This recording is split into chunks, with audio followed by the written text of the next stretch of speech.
I've never seen a diamond in the flesh. I cut my teeth on wedding rings in the movies, and I'm not proud of my address. We're not just building muscle, we're building men. In the quiet hours, in the unfiltered moments, in the conversations that happen before the world wakes up.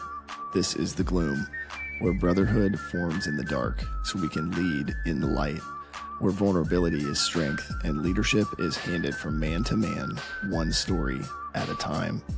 Our mission is to empower, exhort, and inspire men to achieve their best selves through stories of reinvigorated male community leadership. We bring you weekly interviews with F3 Omaha PACs, ordinary men doing extraordinary things in fitness, fellowship, faith, and leadership, because we believe that every man has a story, and reinvigoration starts when that story is shared. This is The Glue in the Gloom. Shout out to our sponsors, Exclusively Eye Care, Major Team Mortgage, Liberty Core Real Estate, Avior Wealth Management, and Omaha Laser Dentistry. We appreciate their support. What's it like to love your dentist? Well, you're about to find out, where healthy smiles go beyond your teeth. No drilling, no needles, and no anxiety. Relax, it's Omaha Laser Dentistry. Welcome to better. At Omaha Laser Dentistry, Dr. Bullenparty uses the Solea laser, a CO2 laser that's used in all of his day-to-day patient care. He provides thorough exams, assessments, and treatments for things like snoring, tethered tissue, and extractions like wisdom teeth, as well as other surgeries. Check him out today at omahalaserdentistry.com. Discounts may be available for F3 Omaha members. Now let's get back to the gloom. And we're back, man.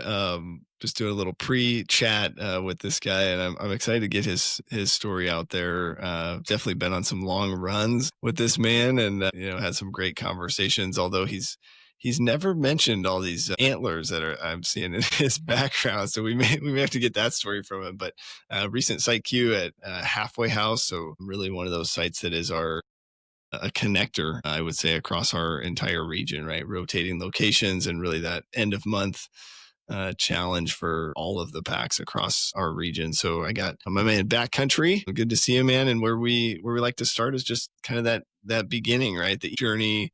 Would love to hear what your first workout was like, and then how'd you get the name Backcountry?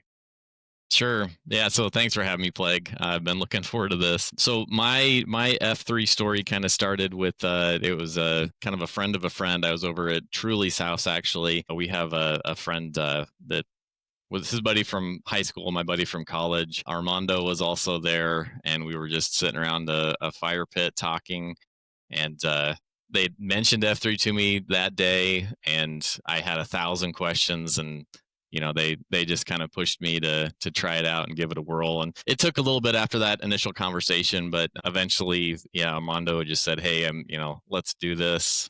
It's going to be Tuesday. We're going to go to a place called the Helix. I'm going to pick you up." And I was nervous about it. I felt like I wasn't going to be in good enough shape, that I wasn't going to know how to do the exercises. But he picked me up. I feel like I asked him 1,000 questions on the way there. Mm-hmm. But no, I mean, the first workout was Moon Man led the beat down that day. Nice. I remember it being difficult. I think there was some coupons involved. There was some wall sits and things that I definitely was not used to. But I remember making through it, feeling like, wow, that was good. It was a good workout. I mean, there's definitely a lot. That first day, you just don't understand the lingo. You have no idea what's going on. Right. You're in the dark. There's all these random people. It was a lot. But they hooked me that first day, and I kept coming back. Wow. Did you? So you were at Truly's house with Armando. Did you know those guys, or who did you know there? Like, was Armando your connection to Truly, or how did that work? Yeah, well, so no, I knew Truly from college. So I went to Doane, and so Truly's, but we had this mutual friend that went to Doane. So Truly would come down to our parties and things. And then once in a while I'd go with our mutual friend up to Lincoln. And I'd known Truly in college, so he was a friend of a friend that had kind of become a friend of mine throughout college. And then Armando actually went to Doane. We were in the same fraternity, so he was a couple years ahead of me, but I definitely knew him, and he was a friend of mine. But I actually, when I got out of college, I moved to Colorado. I was out there for about 10 years. And then it was after I'd, moved back here to Omaha. And yeah, just had kind of a coincidence run in with those guys, and they were all together at the same time. And they were calling Brian Armando. And I was like, hey, what's with this Armando stuff? And he did have a mustache at the time. So I was like, oh, it kind of makes sense. He kind of looks like an Armando, I guess. I don't know. Yeah, so you can tell us the truth about Truly and what he was like in college, because everybody thinks he's the coolest guy in F3 now, but I don't know if you can vouch for that. But well, talk us through. So you go to your first workout at the Helix, and you get in the circle, and like, what was that moment like, or how'd they land on Backcountry? So Truly was really pushing for a different name. So they did kind of give me a heads up that I'd need to tell some stories or some background. So I did tell a story about getting into trouble when I was in high school, and I'd had an injury. I had a cast on my wrist, and I was in Lake of the Ozarks, got into some trouble with the law, and it was a big issue because they couldn't put handcuffs on me because I had a cast on. So Truly was really going for boat cuffs to be my name. So it was kind of down between boat cuffs. Wow. Okay. And Backcountry. So the Backcountry was I've got a group. So my brother and there's a group of guys from college that I go backpacking with. We go up in the Backcountry, either usually in Colorado or Wyoming. But have doing that for probably like 15, 16 years now, every year, or sometimes a couple times a year. Right. And then when I started F3, the couple years kind of leading into that, I'd got into doing a little bit of backcountry hunting with a buddy of mine that lives in Colorado as well. So I think that's where the backcountry came from, and that won out over boat cuffs. Boat cuffs, man. That would have been a good name. That's kind of hard to say, though, right? I mean, well, so is the backcountry hunting where all the antlers come from on the wall behind you? No, so actually, the whole backcountry hunting Colorado thing was never successful. The buddy I was going with ended up getting married, and he had his first kid this year. So that's all kind of gone by the wayside. And just with my family, I don't have time to commit to it. So now the horns behind me are all just from from my yearly hunting adventures just in Nebraska. So okay, yeah, I've had some luck over the years. Is that something? How'd you get into hunting, or is that just you kind of grew up doing that, or? Yeah, I just grew up hunting. I mean, that was something that my dad was big into. I grew up on a farm kind of south of Kearney, Nebraska. So yeah, I grew up bird hunting and deer hunting was always something that was kind of near and dear to my dad. I had a great uncle that we would hunt with, and I just kind of my parents ended up moving out to Colorado. The family I had that I hunted with, that all kind of went away, but it transitioned into kind of a yearly hunting adventure with kind of a group of guys from college that we've all just kept in touch. And it's kind of a college reunion once a year to get together and reunite, and then try and do a little deer hunting too. Yeah, heck yeah, that's awesome. What's like your biggest prize back there? I'm not even sure how to ask that question. I don't know. Who's got the biggest rack? That doesn't sound appropriate. Yeah, I don't know. I don't feel like I've never shot a deer that I've wanted to get like the whole head mounted or anything like that. And it's transitions, I'd say, like in the last 5 years probably. Like I really don't care so much about trying to get the biggest buck or the biggest rack. I mean, I just enjoy the kind of the solitude, the being out in nature. I typically just tree stand hunt, so it's just nice to turn off my phone, just enjoy the silence. I can sit there all day. I don't have to worry about anything.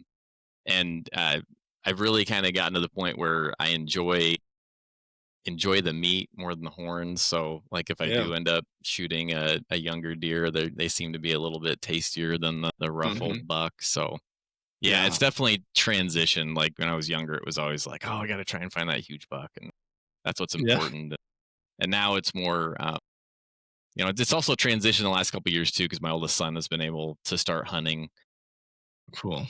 So that's been really fun, just kind of teaching him how to do it, going through hunter safety with him, uh, and then just, you know, seeing the excitement and the look on their face. And I don't know, it's just a cool thing to be passing down to kind of the next generation of hunters. Yeah.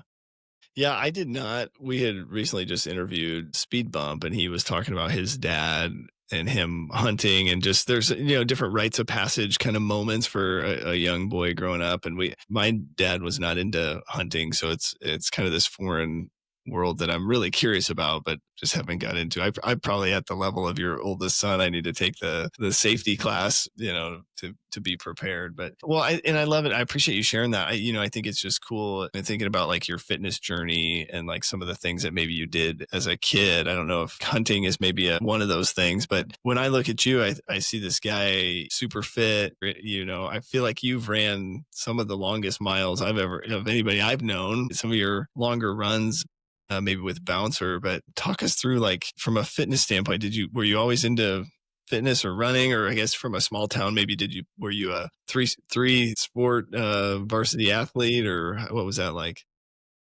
So sports was never really my thing. I don't know. I Okay. just never like team sports. I don't know. Just it never worked out for me. I had some injuries when I was younger, and I don't know. I was not big on the coaches, screaming at you, yelling at you. I just did not take well to that feedback. So that I don't know. I mean, I grew up, on a farm, just running around, like extremely active. My parents would just kick us outside, kind of no Mhm. matter what the weather conditions. That's just kind of the way it was. But one thing that kind of influenced me, I think, with the fitness was just my dad was a farmer, and he would, part of his stress release, I guess you would say, is, he'd go run around the section. So we had like a quarter-mile long driveway. He'd walk the driveway, and then he'd run, the 4 miles around the section. And that would be like, we'd be out hauling pipe or, irrigating, long days, just out in the heat all day long. We're spent, tired. We just want to go inside and be done. And, 6, 7 o'clock, and we're done for the day. And then he's going in, putting on running shorts and tying up his shoes, and him and the dog go run 4 miles. And I just always remember thinking, like, how is this even possible? Like, why would you want to do this? I didn't get it at all. Mhm. But yeah, it's something that he did, his whole life until I think he had some arch issues. His arches fell, and he just wasn't able to run anymore. But then it kind of transitioned into, biking for him. But Hmm. that always just kind of stuck with me, that was something that worked for him. And I got into it a little bit, I guess, in college. Got into weight training just a tiny bit with a couple, friends that were on the football team that would, pull me into the gym a couple times, but nothing really ever sticked for me. I mean, running was always kind of my go-to. Living in Colorado for a while, I did get into mountain biking. Hmm. Had a group of guys that I worked with that, like every Thursday we'd, finish up with work a little bit early, head up, do a mountain bike trail at somewhere kind of in the Front Range just outside of Denver. So got a little taste of that, but it was always just on my own. It was always just something that, I did to help clear my mind. And before Hmm. F3, it was, I wasn't really that much of a morning person. It's noon, this is kind of the only time that I have to myself. I'm just going to take an hour, and I would put on the shoes and grab the dog and go for a run. Hmm. Yeah, it's interesting. I think the number of guys, like, there's a lot of guys in F3 that did not grow up playing sports. And so I think it's just really cool because you don't have to play sports to pursue physical fitness. And I think sometimes society would maybe tell us otherwise. Like, I know Gator's son has done a really great COT on that very thing of just sort of like, in F3, there's no requirement, right, that you've played sports. So I love that. And I would say, I'm not a farmer, but I certainly have neighbors that are. And man, farmers are oftentimes some of the strongest guys that I've met. Just the manual labor that you're doing day to day. So you were helping on the farm. Did he ever did your dad ever convince you to go for that 4 mile run with him, or no? I never really ran any distances when I was younger. I mean, I do remember I would, I'd hop my bike and go with him a lot. That Oh yeah, was super common to, hop on my little Schwinn, and I would, yeah, keep up with him and try and talk to him, but he wouldn't yeah, he wouldn't talk to me very much on him. But yeah, a little bit there. But now that like the distance running, and I even ran track when I was, a little bit. Like I said, I just didn't like football when I played football when I was a freshman in high school, busted my leg up bad. That ended up my football career. I did run track, but then when I was a junior, I got tied up, with a kid doing 4x1 handoffs. I always did the sprints, and I ended up busting a couple metatarsals in my wrists and had to have a cast for a part of the summer. So then I don't know, the summers were big. Like we'd go to a lake a lot. I worked at a marina for, a couple years, and having that cast during the summer was just detrimental to my happiness. So I was like, yeah, I'm just done with track. Like sports are not for me. I'm just not going to do it. yeah, for sure. Well, I would be curious. So they convinced you to come out to F3, and you go to your first workout. What do you remember where you went after that? Like, what was your progression through some of the other F3 sites? I don't specifically remember where I went next after that. I'm pretty sure it was something that I remember having a conversation with Truly, and I was like, "Well, I don't want to give up my running," and he's like, "Well, you don't have to. Just keep doing your runs at noon, but you should come do this too." And then I remember like pretty quickly, I trailed along with Armando and Truly, kind of went where they were going, Yeah, got introduced to pre-runs, pretty quickly within that first month or two. And then that was where I feel like I probably progressed the most within F3, was getting those pre-runs in, because I could never really, I don't drink coffee. I'm not a coffee guy. And then it's kind of my responsibility. My M goes to work fairly early in the morning. So I've always been the go-to in the morning. I've got the kids in the morning. mm, So I'm always kind of racing to get back and start the fatherly duties. So I never really had that social coffee interaction. yeah, And for me, doing the pre-runs was one way that I could actually get to know guys. yeah, I felt it was kind of hard just in the beat downs you start seeing some familiar faces, but with the pre-runs, when you can actually like, you get in a pace with somebody, and, then you can have a nice, half hour, 45-minute conversation and really get to yeah. know somebody. Yeah, I totally agree. So as you started going around with those guys, did you so you and running, right, is clearly like is your thing, but did you try Murphs or coupon sites, or did you kind of stray away from those, or where did you kind of get exposure to any of those other types of AOs? I remember being super nervous about the Murph. I don't think I tried that for probably 6 months. Okay. But then I got talked into doing the Murph challenge that first year. So I think I Uh-huh. started in August. So it would have been like that next summer. And it was mostly just because I couldn't do pull-ups for shit. Like Yeah. there was no way I was ever gonna be able to do that. And it literally took that first Murph challenge almost till the end of it, until I could finally do, all 100 without needing assistance. But then once I got to that point, I'm like, oh, well, this isn't bad. I can do this. And Right. yeah. And then Yeah. I really got to appreciate and love that workout though too, because it's the one that we actually know what's coming up. And sometimes I would feel like, if I didn't pre-run, if I just went to the beat down and it ended up being an easier beat down, then I would leave feeling like Huh. Yep. didn't quite get enough. Yeah. Yeah, that's actually the origin of the pre-run with like Bubbles and Low Man. I don't know if you ever met him, but there was a workout that somebody led, and we kind of all were feeling like, I don't know that my heart rate got up to where I needed it to go. And then we were kind of like, well, what if we meet next time, before, and we get a little run in and we can go faster or do. And so that was sort of how it started, right? Because not every guy is gonna put on a beat down the same way. And so I think then there may be a time where, it's not quite what you were looking for, or is challenging. But I don't know. I feel like one of the things I, and I know myself, right? Sometimes in the workout, I'm not getting as much out of it because I'm maybe not pushing myself as hard. Like I do think I can always push a little bit harder, but I don't want to be like the only guy sprinting up and down the field either. I enjoy when there is somebody there doing that extra push. I mean, Yeah. especially if it's in the right way. Sometimes it comes across as, I'm better than you type Trying to thing. show But off. Yeah. yeah, like Armando's a good case of like, you'll be running and then all of a sudden there's this little guy go, doo-doo, he goes Yeah. flying by you and like, all right, I can step Yeah. it up a little bit. Armando's stepping it up. I can step it up. Yeah. Do you I also know, I mean, I feel like you're pretty ripped, right? You're not like a typical, what I would consider a typical runner. Do you lift on your own, or what, how do you, or is that just all farmer muscle that you got there? I don't think it's any muscle that I got there. I don't think of myself as that at all. You don't No, see I what I don't. yeah. Yeah, no, I don't lift. I tried to a little bit. I guess when I did 75 hard, I started trying to do, I mean, it was just like light dumbbell, kind of high rep stuff. No, I mean, I guess it's farmer genetics. I don't know. Yeah. Heck yeah. No, that's awesome. Yeah.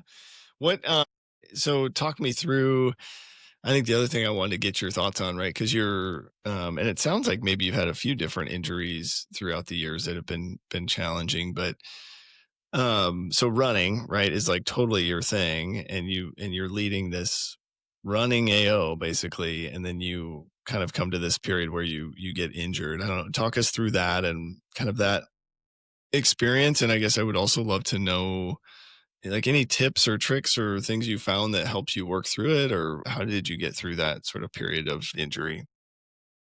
Well, unfortunately, it's still kind of ongoing. I haven't completely got through it yet, but yeah. So essentially, so it would have been last fall is when I started having just feet issues with plantar fasciitis. It kind of came on fairly slow, I think, just over time. And with running the halves, I was always pre-running and trying to get in like one, at least one long pre-run a week. And um, it's funny though, like like you're talking about with bouncer, like I did all the marathon training and we ran, we doubled the half and ran a full Hmm. marathon, and I didn't have any feet issues with that, or all those high mileage weeks leading up to it. I think it was just a prolonged, like after that, then running a half and trying to keep up the mileage for as long as I did. I think eventually it caught up to me. Hmm. But yeah, so it's like starting last fall, just started to have like your typical plantar fasciitis, like feet killing right away when you wake up in the morning. I ran the half in December, and I remember like after that, like my feet were hurting during the run, and they had never really hurt before, like actually during running. It was just afterwards or like the next morning. But I ran that half, and then I remember like struggling to walk for like 2 or 3 days. Like it just knocked me down. Um, and then I made the great decision to start 75 hard on January 1st, which I had to really modify it. I had to back down the mileage, try and do some different things. And I think I made it 58 days in and got to the point where I was actually driving. For some reason, it was when I was driving or like when I was in a seated position, I was getting this like god awful, like 10 out of 10 nerve pain kind of coming out of my left foot, shooting up, up to my spine. And then I was like, all right, I can't just, this is bad. I got to stop. I Wow. got to figure this Sounds out. painful. I mean, did you have to stop and pull over, or what was, or It maybe would, not it would quite that last for bad? like 20, 30 seconds and then it would go away. But it started happening. It was happening like 2 or 3 times a day. Man. So I was like, man, this has gone too far. I got to stop. I got to do something. Yeah, a couple doctor's visits, ended up going to a foot doctor. And it actually took stopping like all physical activity. I could bike. That was really the only thing that would allow me to get some physical exercise and not kind of push the plantar fasciitis backwards. I could bike, but it took like 6 weeks of PT and just biking to get it calmed down to the point where I didn't have pain anymore. And that was probably like in May when I started to actually, I'm like, okay, I'm over this. And then just the building back, trying to get the mileage back has been tough. Just taking a lot of time, a lot of stretching. Like there was probably a period of 3 or 4 months there where I was doing like 20 minutes of stretching and icing like 3 times a day, 7 days a week, just over and over and over. And you I'm still, tried I don't know. you tried toe Yep. Yep. Help at all? That was part of it. Yeah, I tried it. I mean, before I kind of went to the doctor, I mean, obviously there's a lot of guys in F3 that have been through the same thing. So, I mean, you Hmm. talk to 10 guys and you kind of get 10 different opinions on what you need to do and, buying socks to sleep in and, icing and toga. And then of course you go to like a baseball game and you're sitting there icing your feet and there's a 60-year-old woman that's like, "Oh, I had plantar fasciitis and all it took for me was I got these insoles and then the next day it was fine." Like, You're like, yeah, well, how many you're miles not a day me. were you running? Yeah. Yeah.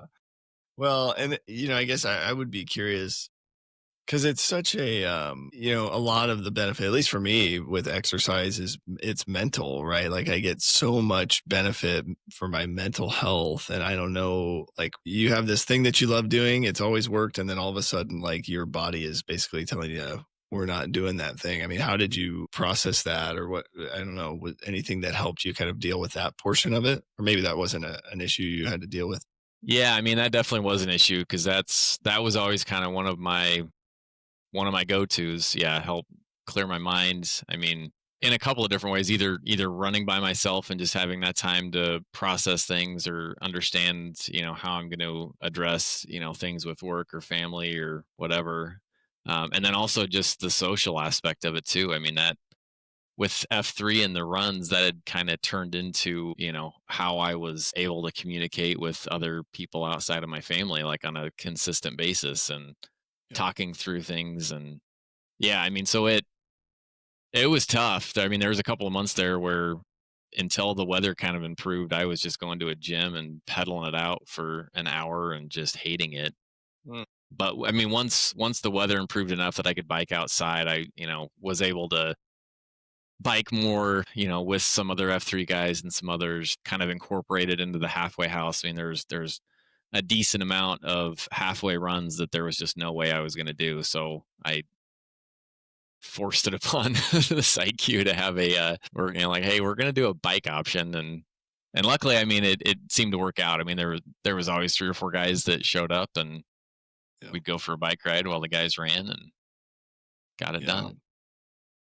Yeah, thank you for sharing that. I think it's just like you said, a lot of guys in F3 are going through it, and everybody's got like different recovery times, right? Like I know some guys that feel it seems like have had it and it lasted for a little while. They did some exercises, stretches, and now they're fine. And then, but I mean, you're talking, you were out of commission for A good 6 months, or, I Probably a mean, good 3 or 4 months, yeah. and even now, like I can't go more than 10, 12 miles a week, Hmm.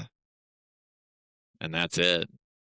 So I don't know. I'm still undecided on what I need to do if I need to seek more, a different foot doctor, different medical help. But the PT that I worked with, that I, I mean, she kind of just told me, he's like at towards the end, she's like, you might just have to consider that you need to, kind of change your workout routine.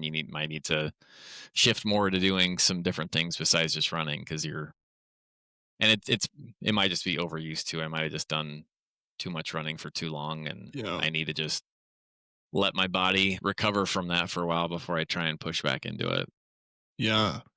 When you think about overall, from like overall health perspective, do you feel like you've been able to maintain?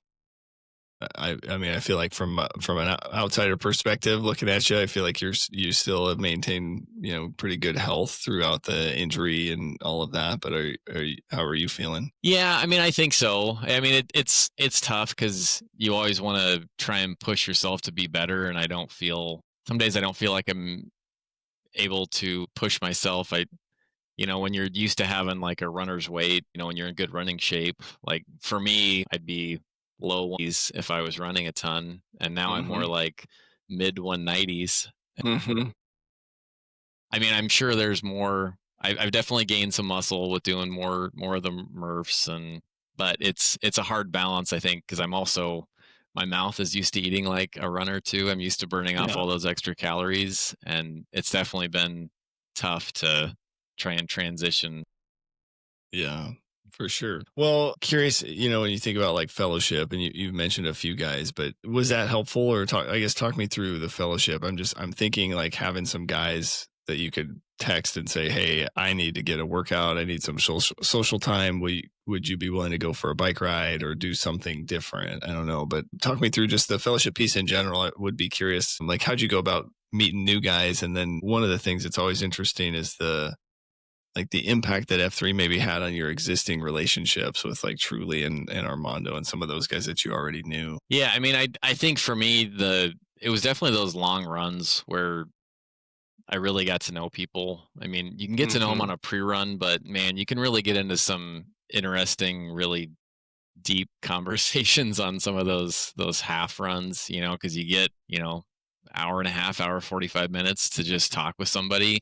And it's rare anymore that you get that kind of time, like to have a conversation, or maybe you have, maybe you're running with a group of 2 or 3 guys, and you have an uninterrupted conversation that goes on for almost 2 hours. I mean, I think that's how I really got to know some guys. And then like with Bouncer in particular, we were not only doing those long runs, but during the week, but then on the weekend we'd do like an 18-mile run, and then we do a 20-mile run, and then we do a 22-mile run. Like, it was week after week after week of all these long runs. And yeah, I mean, I got to know him extremely well. And I guess kind of going through the whole injury piece, it definitely was. I mean, it was easy to reach out to some of those guys to text, to get together kind of outside of F3.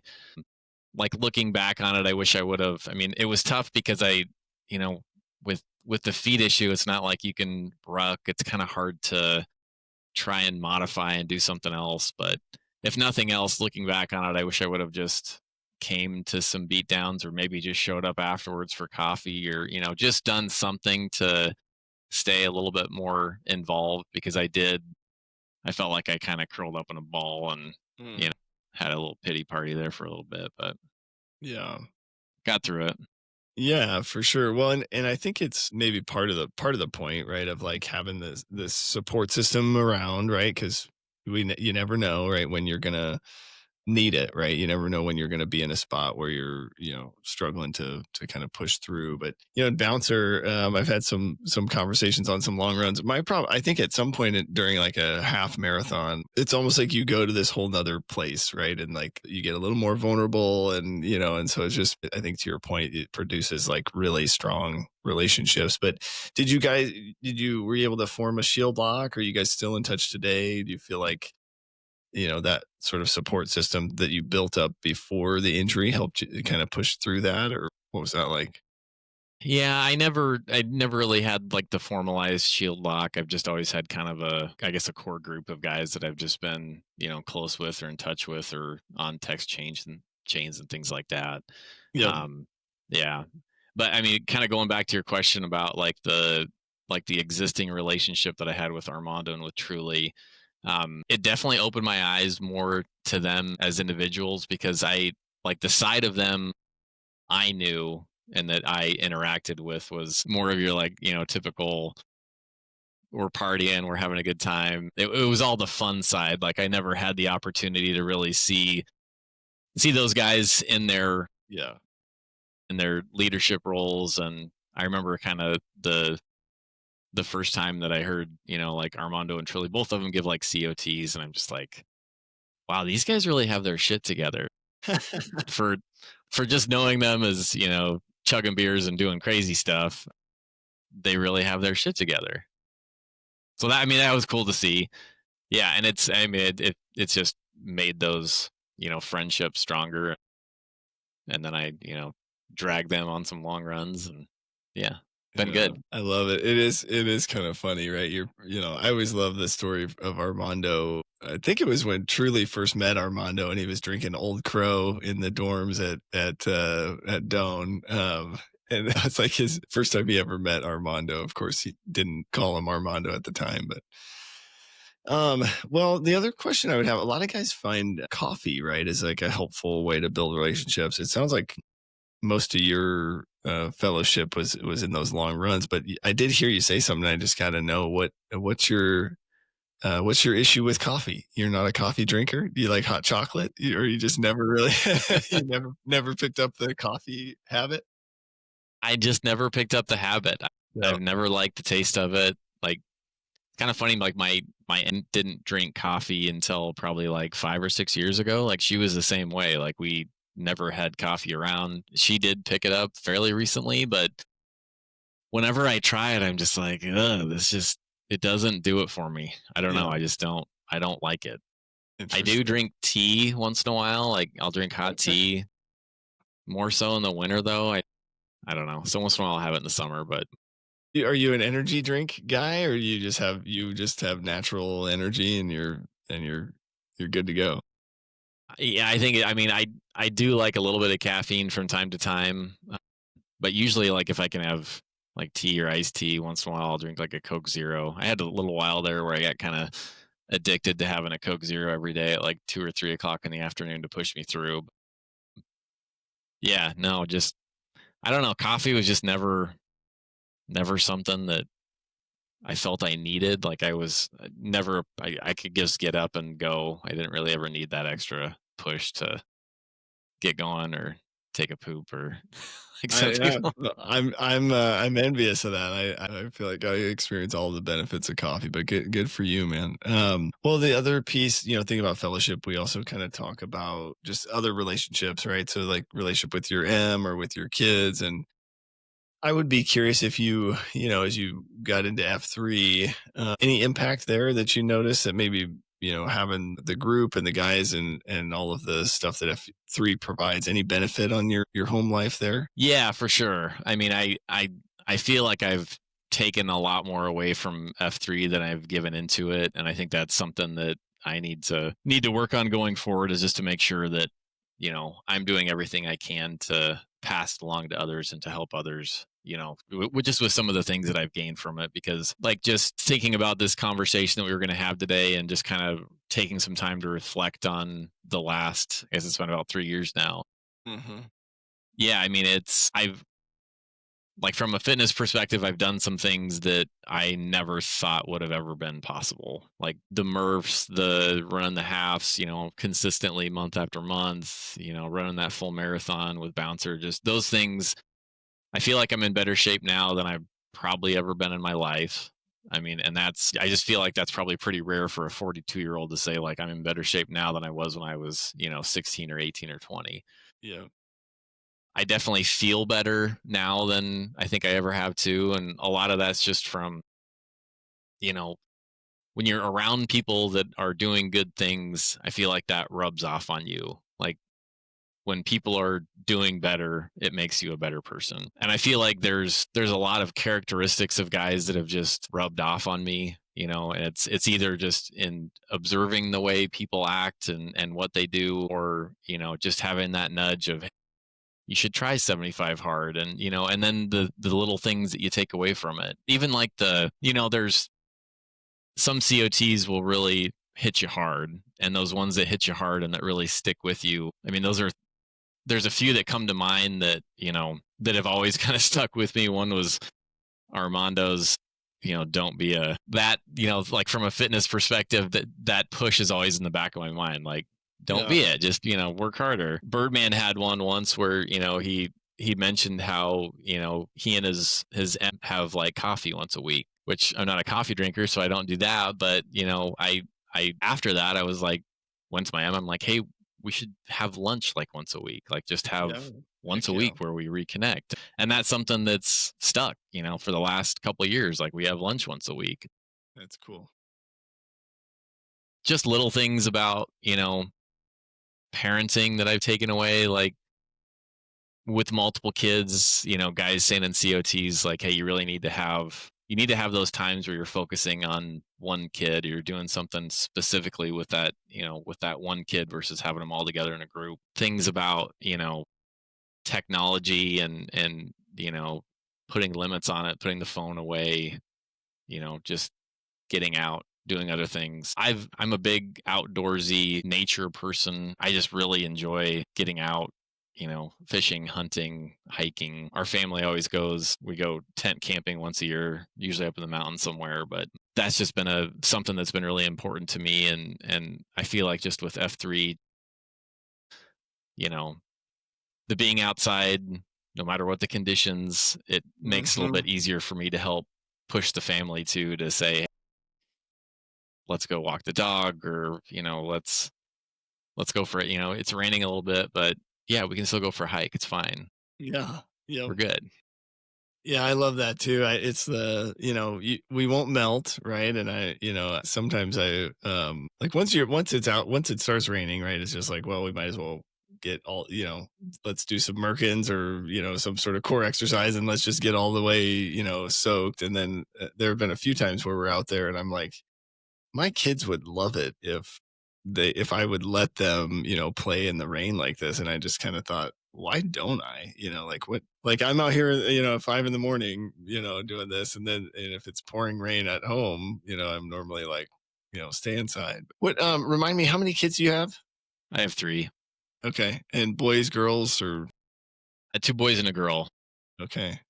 What ages are they? So they are, youngest is 9, and then I have 11, and will be 13 here like next week. Wow. So you got a teenager coming up on a teenager. That's a big Yeah. deal. Well, I love it. And I think it's really cool to just hear all of the different things that you feel like you've been able to take away. And I no doubt you have given back, tenfold through your leadership. Hey, are you the type of guy that likes to get up early in the winter to battle your jester? Do you love listening to people drone on and on and on about COVID in the gloom? Would you trust your vision to a guy nicknamed Cataracts? Well, if the answer to any of these questions is yes, fellas, you have bigger problems than you think. Dr. Cataracts, aka Dr. Wolf, can't solve all of your problems, but he can certainly help you solve the problems related to your eye health and vision. You will find many F3 principles throughout his practice. Check him out today at Exclusively Eye Care. Before we get to the leadership piece, I am curious, and you had kind of mentioned that before we started recording, just that you have a little bit different take on the third F piece. So I would love to hear just kind of like your, from a faith perspective, how do you interpret that? What's sort of, your perspective on the third F? Yeah. So for me, faith has been a little bit unorthodox, I guess. I mean, I grew up, Lutheran. My mom was devout, going to church every Sunday, Sunday school, the whole deal. And she stayed that way throughout life. My dad was the complete opposite. Like, he would never step foot in the church unless it was a, wedding or a funeral. The mom piece and the faith had rubbed off on me a little bit, but the dad piece and the not really having interest in it had also, rubbed off on me. And I remember that, when Armando and Truly were first telling me that, it's F3, and mentioned, what it was, and there was a faith aspect, and I was like, I don't know. I'm not really, not really into the whole faith piece. And they're like, well, it's just a prayer. It's fine. It's not like a huge component. It can be, but it doesn't have to be. And for me, I think if anything, my faith has probably grown some Mm-hmm. in my own way, I guess. It's kind of one of those things that you see people that have deep faith, and you see how important it is to them and how much it means to them, and how it's such an important component of their lives, and it's people you respect, and you have to have, at least for me, I mean, I have to have an understanding that there's something there. I may have not necessarily found it for myself yet, or maybe I never will, but it's something to respect, I would say. Yeah. And it's something too where it's not a bad thing. It's, I Right. don't see any negativity with it. Yeah. And if it's for good, and if it's positive, then I'm fine with that. Yeah, I love it. And I think it's so cool. That's one of my probably favorite things about F3 is that, by design, right, we should be a place where it doesn't matter, right? Any guy can show up, and, really the only thing is we ask that you're, do you believe that you're not the king of the universe? And if the answer to that is yes, then great, and I think over the years I have really come to appreciate just just the way that every guy has sort of gotten to where they're at today, and all of the different experiences and things that have gone into that. And so I think we in F3, we offer a place where guys can believe whatever they believe. And if you get to the point where you decide, hey, I'm curious now, or I'm at a point where I want to explore what a different faith might look like or a specific religion might look like, you've got access to guys that can help you, but at the same time, nobody's there like pushing it on you. And I think that's, Yeah. I haven't found anywhere else where that's the case. Like if you were to come to my church, for example, right, like naturally somebody there is going to try to get you to come back, right? Because that's sort of like how they're trained to operate. Yeah. But in F3, it's like, yeah, here's what I believe, and if you're interested, great, let me tell you more. But if you're not, we can still be friends. And that, I don't know, it's just it's been really cool. Hopefully that's been your experience as well. And it's a great place to just bounce questions off to, or have an understanding of, Yeah, why is the Catholic faith seeing something, in this yeah, perspective, or whatever the case may be. I mean, it's a good outlet for questions and trying to get a better understanding too. yeah. Yeah, I love it. Well, I appreciate you sharing that. I do think, at least locally, we do have a tendency to maybe lean more Christian, and so I think not being identifying as a Christian, maybe hopefully is, I guess, let me ask that as a question. Has that been a challenge for you? Have you felt like unable to share or participate, or because of the volume of folks in our region? No, and I mean, I guess I would identify as a Christian as well. I mean, I think just Okay. maybe not an active Christian is what Yeah. I would, if Yeah. I had to place myself in a bucket. But Yeah. no, definitely has never been an issue, never been a question. I mean, Yeah. Good. I love it. Well, the other piece of this, right, is the mission, right? We're trying to reinvigorate or invigorate male community leadership. And I would be curious your thoughts on that. I mean, you're in, kind of a leadership role, it sounds like, it in your mammon or your day job. And I don't know, just through your VQ and even leading a site, I would be curious any leadership skills or things you feel like you picked up on or were able to improve upon in those roles. yeah, I mean, I think F3 kind of gives you an opportunity to kind of work yourself into leadership without really knowing it. It's, just getting that VQ and kind of getting through the hurdle of shit, I'm going to set up a workout and all these guys are going to do it and they're going to follow me and it's kind of all up to me. You kind of get through that pressure, but then you have an understanding of like, it's not as bad as I thought it was going to be, and yes, I can do this. Um and it puts you in a point where you're vulnerable. And for me, like I pushed off that VQ as long as I possibly could. Like I didn't want anything to do with it. But yeah, it truly pushed me and eventually got me to that point. And but I think that has just leading the workouts and then having the opportunity, with Bouncer passing me the halfway flag and then just working with, the different packs with the halfway house. It definitely put me in a position where, I could feel more comfortable, I guess, leading. And I think that helped me professionally as well. I mean, it just helped me to kind of get out of, you know, my comfort zone. Mhm. And I do think that's helped just on the professional side, just with me to be able to manage people and have a better understanding of how people work and motivating folks and all that good Yeah. stuff. Heck yeah. What would you say to somebody that maybe has not ventured to a halfway house? What any encouragement you would provide to a guy who's maybe hesitant about running that far or going to that site? I would say just go for it. You know, find, there's, as you go through F3, you're going to identify kind of who some of the runners are, who's showing up to the pre-runs, and lean on some of those guys and ask them just to join you. Mhm. And if you can't find anybody to join you, just show up. Whatever, there's always different distance options. Don't worry about the pace. There's always going to be somebody, that's going to run with you. But yeah, it's something that, work your way up to it. Don't overdo it at first. Don't try and run the half without doing any pre-runs or, getting into it. And just have fun with it.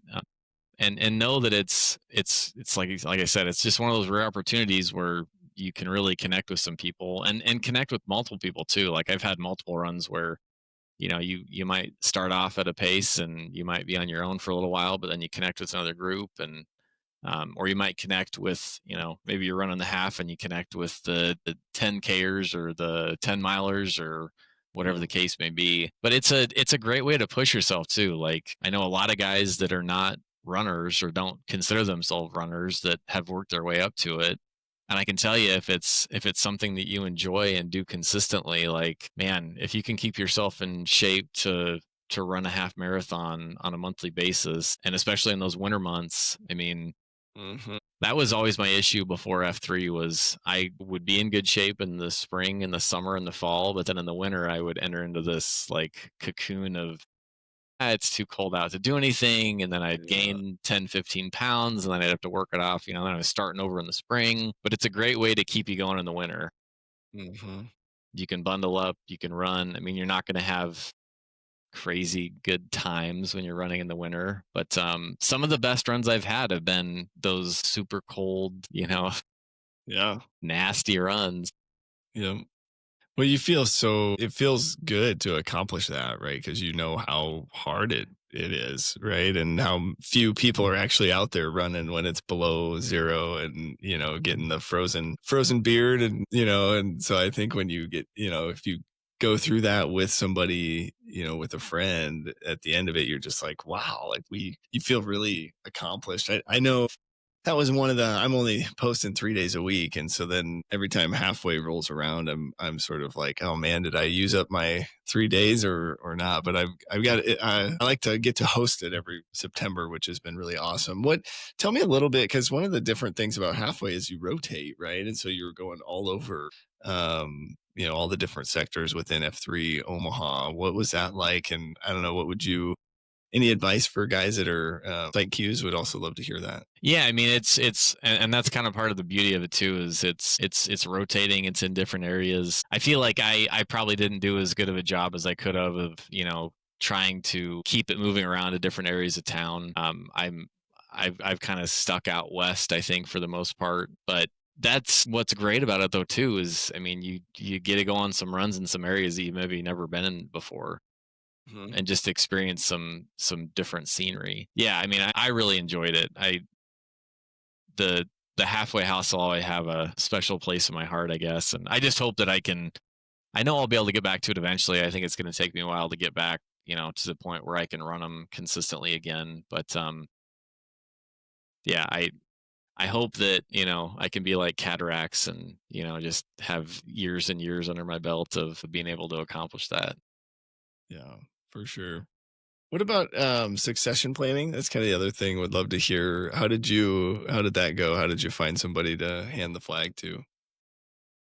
Yeah, I just connected with Juvie right away. I mean, once he started with F3, I remember doing I did a station to station run with him, and we kind of doubled up the station to station. So we ran it backwards before the start and then ran it again. And I felt like we were running a pretty good pace, like an 8-minute mile on the way there. Juvie was kind of banged up at the point at that time. He was kind of getting over an injury, and we started running, and a couple of guys kind of start pulling off away from us. And Juvie's like, I gotta go. I gotta go. I gotta see if I can catch this guy. And he just took off. Yeah, I And remember like his first run as like a fairly newer guy. That the first time I ran with him, and he was sub seven, 7:30s or faster. I mean, he's a hammer. Yeah, that's awesome. yeah, for Well, sure. I mean, I was hoping that I mean, because he fairly new. He just had his 1 year anniversary here a couple weeks back. mhm. And I remember, when he'd started, I was just like, man, I hope he's gonna be ready, because I'd really like him to take it over. He took a little bit to do his VQ, but then I think once he did that, he gained that confidence, and it was pretty quick after that that I knew that he would be a great fit, to take it over. I remember him that he just had started, and then he volunteered at Brick Builder, and I was like, oh, that's pretty cool for somebody that is new, and just to show up and help. And It's really cool. What well, and I guess just hearing your story, I think just really cool, a lot of really cool examples of, you hear people talk about, masculinity, or just, we're reinvigorating male community leadership, and just hearing your journey and some of those, foundational pieces that have made you the man you are today. Just appreciate you sharing everything with us. I would be curious, is there anything, as you were thinking about this conversation, or just maybe reflecting back even today, anything that we didn't cover that you would love to share or get off your chest, or anything else that we maybe missed? I think one thing that that we didn't talk about that it would be worth mentioning, just for me, I as I grew up when I was a kid, my dad drank beer. He ran, but he'd also drink beer. Mm-hmm. Alcohol was all, and I drank for a long time, just until this year, and it was something that I'd always take a couple of months here or there just to take a break, and make sure that it was kind of one of those things, like, just wanted to see if I could or not. And then going through 75 hard, I got to the point where um I don't know, I think once I hit maybe 40 or 50 days, somewhere in there, it was kind of like a light went off, and I was like, wow, I feel a lot better. And it took a little while to correlate that, I guess, that was my body's reaction to not having alcohol in it. And that's one of those things where I think, if not for F3, if not for getting pushed to try 75 hard, and then if not just for the examples of, because I mean, there's a fair amount of guys within F3 that are either recovering alcoholics, or they've just decided to stop drinking. I think without knowing that, I probably never would have thought to even try, Mm. abstaining from alcohol completely. But I did that. I think the last time I had a drink was like Memorial Weekend, my nephew's high school graduation party, but haven't drank since then. And God, I just feel great. Yeah. And it's kind of just one of those things that it's like this burden lifted off my shoulders that I didn't realize I was carrying around. Hmm. My my aunt doesn't drink, or if she does, it's really rarely, maybe a couple of times a year. So Yeah. a lot of times it was just me drinking by myself. I would never drink that much, but I just feel like it's something that's definitely positive, that I never really thought would be possible. But now that I'm really not even that far in, I'm a couple months into it, but Yeah. just kind of thinking about, just kind of stopping and pausing and looking at, where I'm at. And I really hope it's something too that's, it's a positive light kind of for my kids too, that, like, hey, it's okay to not drink. Right. Yep. My brother struggled with alcohol. I mean, he's had some kind of close calls, and I'm hoping that I can have some more influence with him in that area as well. Mm. Um, so it's kind of just one of those things, like, I never really thought it was an issue, or I didn't have a problem with it, but I feel like a combination of those things just led me to this point to let it go. And man, if I guess, just kind of going out to the guys, if it's something you're ever kicking around, I mean, just talk to somebody about it, Yeah. because it's, for me, I mean, it literally took that 30, 40, 50 days, but I just feel so much better. And That's awesome. it's a waste to not pass that along to others. Yeah. Yeah, no, I appreciate you saying that. I was literally just having this conversation actually with Stripes, and he's sober, and he was talking about, we were talking about this, like, we should be examining, all of the things that are habits, or that we're putting into our body, and sort of asking ourselves the question of, like, does it add value, or is it a distractor? And if it's a distractor, then we should probably try to find a way to eliminate it. And if it Yeah. adds value, then, and so whether or not, and I think part of what I love is, like, you're not even a guy that had issues, right? Or that was, like, overindulging, or, you're just saying, Yeah. like, I try, I lived life without it, and now I'm noticing, like, I don't, I don't need it. Right. And I think society, so many of the messages that are out there are, well, you gotta drink when you're watching the Masters, and you gotta drink when you're watching the Super Bowl, and you gotta drink when you're going to a concert, and you gotta, like, alcohol has just become embedded into everything. And So kudos to you for doing that, and just I also love the piece on legacy that you mentioned, because I think our kids are watching us, and so just being able to teach them that. And I feel like it's something that's just it's almost more of a popular thing. It's kind of starting to catch on a little bit. I mean, there's Yeah, a lot more like non-alcoholic drinks and non-alcoholic yeah. beers. And They I actually just saw an article. I think alcohol consumption in the US is down to 54% on some survey, and on this particular survey is the lowest it had been since 1939. So we're making some progress. It's probably all that as F3 has gone up. Alcohol. No, I'm kidding. I don't think we can make that claim, but this has been awesome. And just, yeah, I really admire you as a man, as a leader. And we'll be praying for you as you're going through the foot stuff. I think, like any of us that have been injured, right, it's sort of always in the back of your mind, right? How do I make sure it doesn't happen again? yeah, Yeah. Let's do a little NAMO to wrap us up here. I'll start us off. Brandon Flehardy, 39, The Plague. plague. Like Sanderson, 42, Backcountry. Backcountry. And I haven't heard a call sign for your nickname. Nope, I've never heard one either. We'll have to make one up. We'll do I'm gonna do Antlers now, I think, because of all those trophies on your wall. But I appreciate you, brother. Have a good rest of your day. Thanks, Flag. Thanks.